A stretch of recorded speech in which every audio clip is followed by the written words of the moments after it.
Soyez toutes et tous les bienvenus sur Entre là, le podcast qui tisse des liens pour grandir, s'épanouir et se réjouir. Si les ressources terrestres sont limitées, il existe cependant des espaces sans limite. Une immensité à portée de cœur et de main. L'infinie richesse est dans nos liens. C'est cette richesse-là, cette immensité-là que j'ai envie de révéler et de partager avec vous.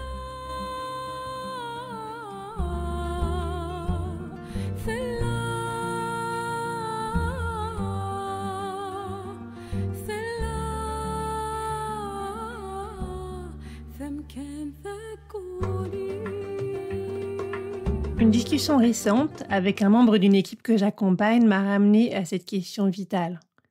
Comment vivre ensemble quand on n'en a ni l'envie ni l'élan? Comment travailler ensemble quand tout nous sépare? C'est une question que je comprends. Il m'arrive, comme à vous sans doute, de trouver certaines personnes franchement antipathiques. C'est rare, mais ça m'arrive. Et en même temps, je suis souvent touchée au cœur par tout ce qui nous rapproche tous. Ces fragilités maladroites, ces mouvements de vie spontanés, ces joies contagieuses. Nous sommes tellement proches, tout en étant tellement lointains. Quand j'étais enfant et qu'on me demandait, dans le village où mon grand-père faisait du champagne, si je venais de ce village-ci ou de celui-là à 2 kilomètres, je répondais immanquablement. Moi, je suis du système solaire. Je ne sais pas d'où m'était venue cette idée. J'ai donné cette réponse chaque fois qu'on m'a posé la question jusqu'à l'âge de 12 ou 13 ans. J'ai alors fini par comprendre que ce n'était pas une réponse convenable pour la plupart des gens. Pour moi, pourtant, le système solaire, c'était déjà assez précis. Alors, partons de là, être terrien, c'était avoir tellement de choses en commun. Bon, je vous avoue, malgré tout, que être et travailler avec des gens qui pensent comme nous, qui sont non seulement de la même terre, mais un peu des mêmes idéaux, c'est vraiment agréable. On se comprend, on va vite, on a les mêmes cheminements, on est d'accord, c'est quand même le bonheur. Mais vous savez bien, on vous l'a dit, cette belle harmonie a des limites. On vit dans notre bulle, on a les mêmes angles morts. L'absence de contradiction ne permet pas de challenger nos idées. On sait bien, l'intelligence collective, elle naît des différences et de la diversité cognitive, cette diversité des façons d'aborder les situations et de penser le monde. L'absence de contradiction nous met face au risque de décisions catastrophiques. Christian Morel en a fait un livre. Il porte ce nom. Les décisions catastrophiques. Ce sont des décisions qui sont prises par contagion émotionnelle, parce que nous sommes trop facilement mis d'accord et que nous n'avons pas pris le temps de regarder le problème sur d'autres perspectives que les nôtres. C'est la raison pour laquelle, dans un certain nombre d'entreprises, d'associations, d'organisations, dans des contextes critiques où il est important de prendre des décisions bien éclairées, on cherche, par tous les moyens, à rassembler des avis contradictoires.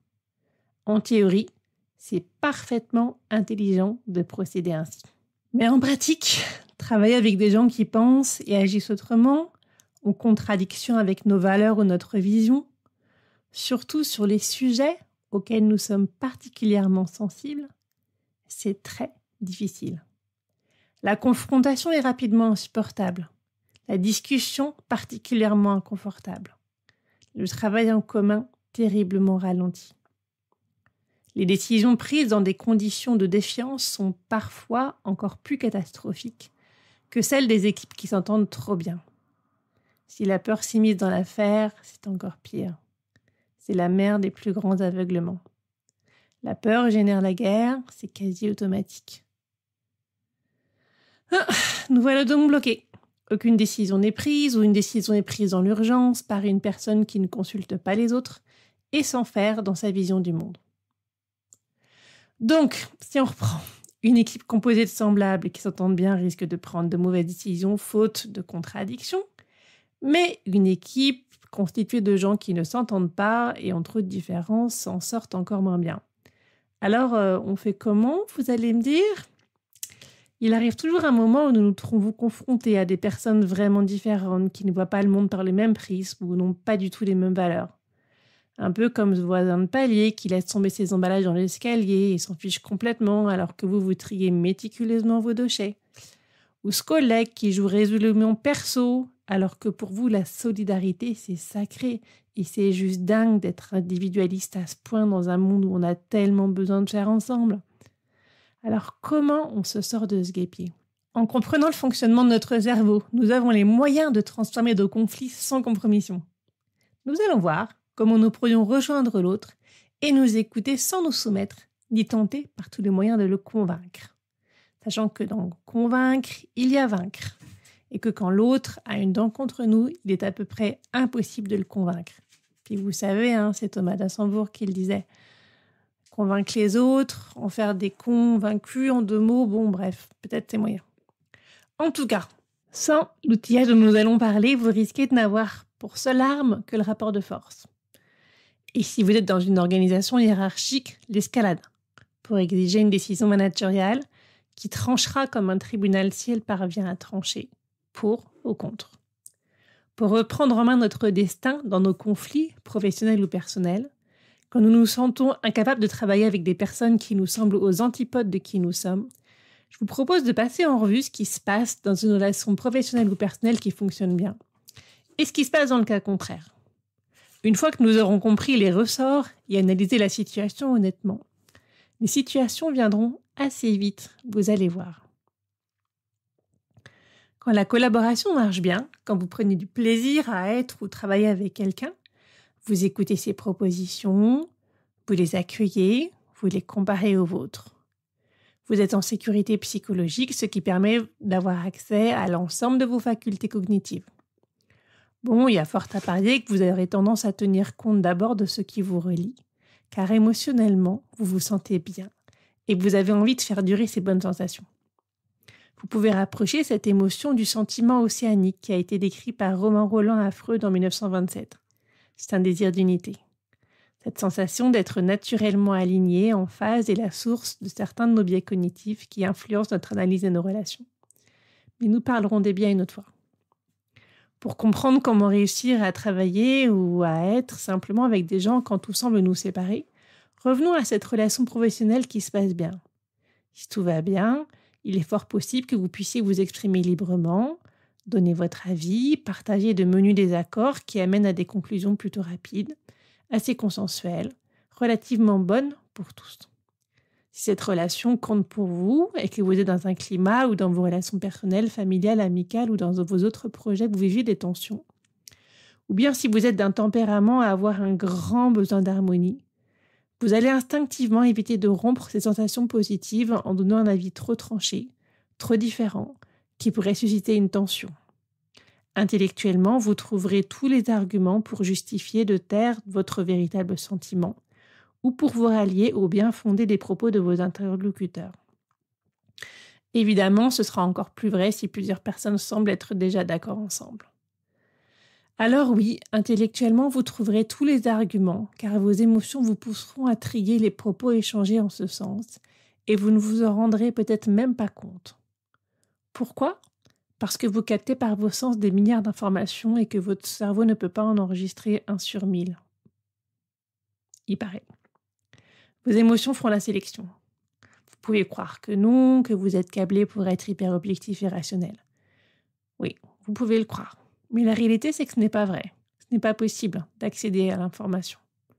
Ce qui demande une sélection, donc une décision, sans passer par nos émotions. Je vous rappelle à ce titre qu'aucune décision ne peut se prendre sans émotion. Antonio Damasio et d'autres à sa suite ont d'ailleurs montré que les gens qui n'ont plus d'émotion deviennent absolument incapables de prendre la moindre décision.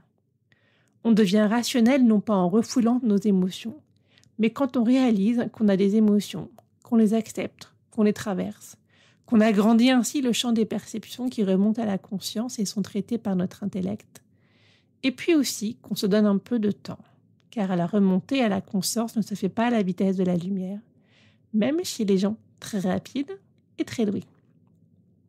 Et tout ça marche de la même manière, que la relation fonctionne ou ne fonctionne pas.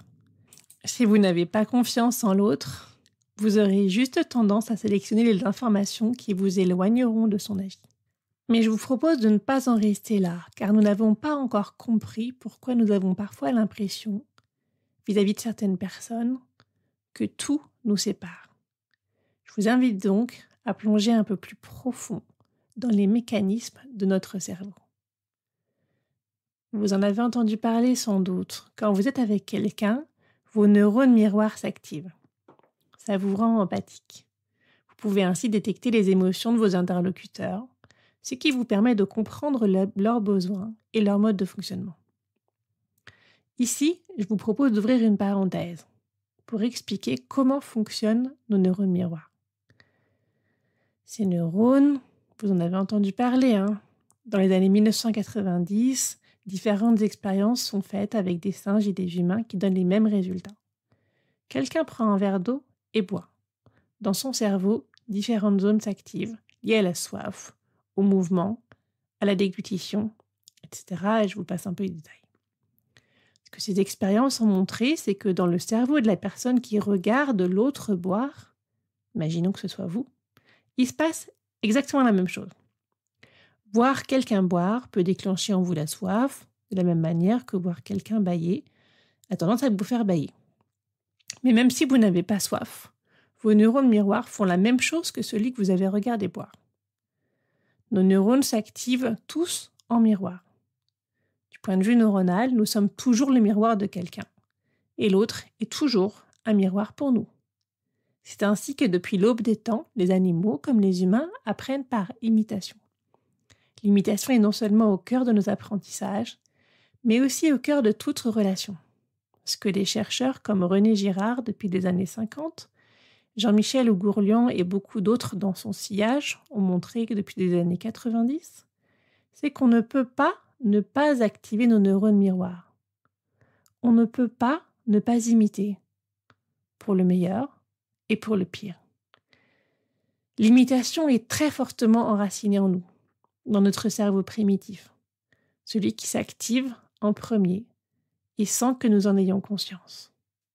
Cela explique pourquoi nous avons parfois l'impression vis-à-vis de certaines personnes que tout nous sépare, ce qui rend la collaboration bigrement difficile. Nous allons voir pourquoi et comment faire dans quelques minutes. Mais pour y arriver, nous avons encore besoin de comprendre quelque chose. Comment fonctionnent ces neurones miroirs ? Comment cette imitation se traduit-elle ? C'est très basique. Vous avez déjà dû voir de jeunes enfants jouer dans un parc. L'un joue avec un ballon rouge. Un autre enfant arrive avec un ballon bleu. Voilà que le premier veut le ballon bleu. Il veut le ballon bleu, non pas parce que le bleu est plus beau, ou plus grand, ou répondit mieux. Il veut le ballon bleu parce que celui-là, un autre l'a, et lui ne l'a pas encore. Vous pouvez dire que c'est un caprice et que les enfants sont pas pénibles, etc. Mais non, en fait, vous n'y ferez rien, c'est pas de sa faute. C'est de la faute de ses neurones miroirs. C'est neurologique. Nous sommes ainsi faits. À 3 ans, on est trop petit pour comprendre et maîtriser ça. Mais à 20 ans, on peut. Quoique, pas toujours facile, mais si, on peut un peu. Tant qu'on désire quelque chose que quelqu'un peut nous enseigner ou qu'on peut imiter, comme apprendre à coder en Python, faire des origamis ou des nattes africaines, ou bien quand on désire quelque chose qu'on peut avoir tous les deux ou tous ensemble, comme réussir un projet, écouter de la musique ou boire une bonne bière, tout va bien. Quand on admire quelqu'un de manière positive, nos neurones miroirs accélèrent formidablement nos apprentissages. C'est pour ça que nos enfants progressent remarquablement avec un prof qu'ils aiment bien et qu'ils ont 1000 difficultés à composer avec un prof qui les révulse. Et ce n'est pas de leur faute. Pour parvenir à être bon dans cette matière malgré le prof antipathique, il va falloir qu'ils se projettent sur un autre prof de la même matière plus sympathique ou une personne modèle dans ce domaine de compétences. Le gros problème de la mécanique mimétique commence quand on veut tous les deux la même poste ou la même homme ou la même femme. C'est alors que naissent la convoitise et la rivalité qui mènent à la violence. Pire encore, si on admire quelqu'un mais qu'on craint ne jamais arriver à sa hauteur, on ne va pas se donner le droit de tenter de l'imiter. Qu'est-ce qui se passe alors ? C'est ainsi que naît la jalousie, qui peut aller jusqu'à la haine. L'envie de détruire celui qui possède quelque chose qu'on craint ne jamais réussir à posséder. Aaron Lipschitz explique que la haine qu'on destine à l'autre ou à ce qui le représente n'est souvent que le revers d'une secrète adoration conjuguée à la dépréciation inavouée de soi-même. Je répète, ça peut paraître un peu compliqué, mais vous allez le percevoir, c'est tout simple. La haine qu'on destine à l'autre ou à ce qui le représente n'est souvent que le revers d'une secrète adoration, conjuguée à la dépréciation inavouée de soi-même. Celui qui déteste ne peut pas imiter, car il ne laisse pas libre cours à son admiration. Alors les neurones miroirs qui continuent de fonctionner en automatique tant qu'il ne comprend pas ce qui se passe créent du rejet, du désir de destruction.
Et cela, c'est ce qui se passe quand la relation, qu'elle soit personnelle ou professionnelle, commence à aller franchement de travers.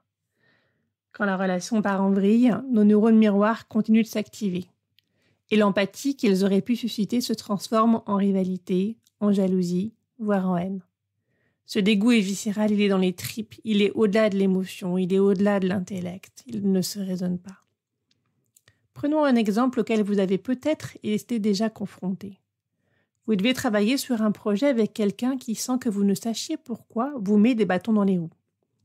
Nombreux sont les gens qui un jour ont connu ce revers. Quelqu'un contre qui vous n'avez a priori aucune aversion, à qui vous n'avez rien fait de mal, se met à tirer à boulet rouge sur vous, comme si vous constituiez un danger pour lui. Intellectuellement, ça n'a absolument aucun sens. Vous allez malgré tout utiliser votre intellect, et c'est normal, n'importe quelle personne sensée ferait ça, pour comprendre et déminer le problème. Mais le problème, c'est que les explications ne changent rien. J'ai déjà fait l'expérience. Si vous lui en parlez, l'autre niera l'existence de tout ce problème, parce que le problème n'est pas intellectuel. Vous pouvez décider d'être plus gentil, davantage bienveillant, pour rassurer l'autre, et tenter de le mettre dans de meilleures dispositions en ne vous mettant pas sur la défensive. Si l'autre n'était pas jaloux, mais qu'il y avait juste eu entre vous une incompréhension, ça aurait eu toutes les chances de fonctionner. Vous pouvez tenter alors de faire preuve de transparence parce que vous pensez que donner plus d'informations va apaiser l'autre. Vous n'avez rien à lui cacher, c'est une manière de susciter la confiance. Oui, vous avez raison. Le partage d'informations, c'est clé pour susciter la confiance. Mais dans la situation présente, cela ne fait qu'empirer la situation, augmenter la jalousie. Vous pouvez essayer de passer par un tiers pour tenter de le rassurer. Mais quand quelque chose ne marche pas, continuer à le faire ou le faire faire par un autre va simplement donner plus de la même chose. Donc, si ça n'a pas marché, ça ne marchera pas en faisant plus et en augmentant la communication bienveillante. L'autre risque d'ailleurs de prendre vos bonnes initiatives pour de la provocation ou de la manipulation. Alors, on fait quoi pour réussir à travailler ensemble quand tout nous sépare ? Nous y venons. J'étais passée par toutes ces options et puis ça ne fonctionnait pas, alors j'ai cherché encore. Puisque l'intellect ne suffit pas à résoudre le problème, vous allez pouvoir tenter de le traiter au niveau émotionnel. Plusieurs outils existent, comme la résolution émotionnelle. Elle constitue un soutien intéressant. Il s'agit d'écouter quelles émotions la situation génère en vous, de percevoir où vous les ressentez dans votre corps, de laisser circuler, puis de libérer et de traverser l'émotion d'incompréhension, de rejet, ou de toute autre émotion qui passerait par là. Cela prend quelques secondes jusqu'à 3 minutes et un exercice de ce type va vous permettre de redevenir émotionnellement et donc intellectuellement libre. Comme la jalousie de l'autre n'aura plus de prise sur vous, sur le plan émotionnel, vous sortirez du jeu. Et la relation cessera de s'enferrer dans une guerre dévastatrice. Vous vous en serez tiré sans que l'autre ait eu besoin de perdre. Et donc de vous en vouloir encore plus. Mais ça ne sera pas encore fini.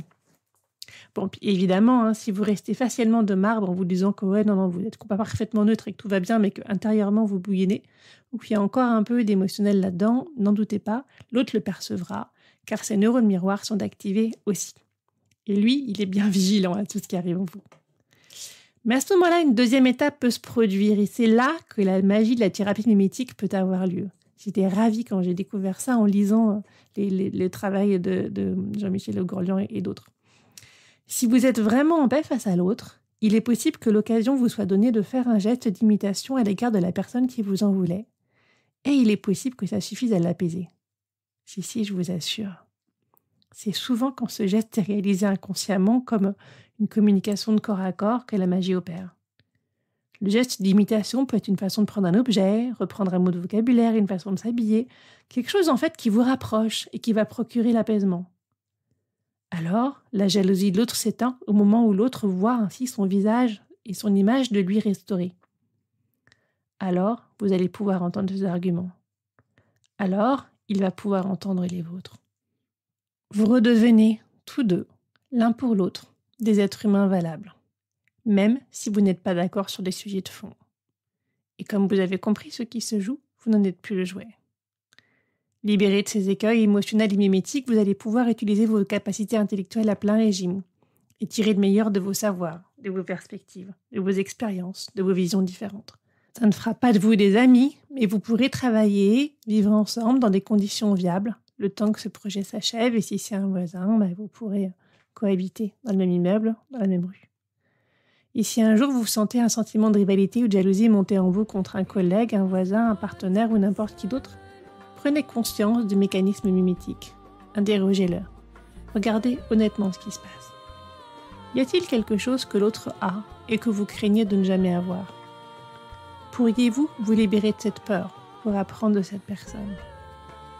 Alors, sur ce plan-là au moins, vous aurez atteint la sagesse et vous serez libre. Voilà ce que je vous souhaite et tellement d'autres choses encore. Je vous retrouverai la semaine prochaine pour une interview cette fois-ci. On parlera d'être ensemble, de gouvernance partagée. Ça va prolonger cette discussion de ce jour. À bientôt!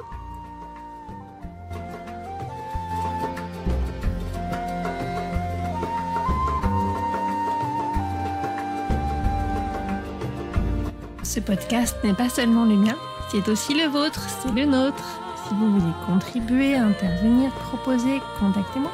Si vous avez aimé cet épisode, partagez-le autour de vous, mettez des étoiles pour le noter et abonnez-vous pour ne pas manquer les prochains. À très bientôt!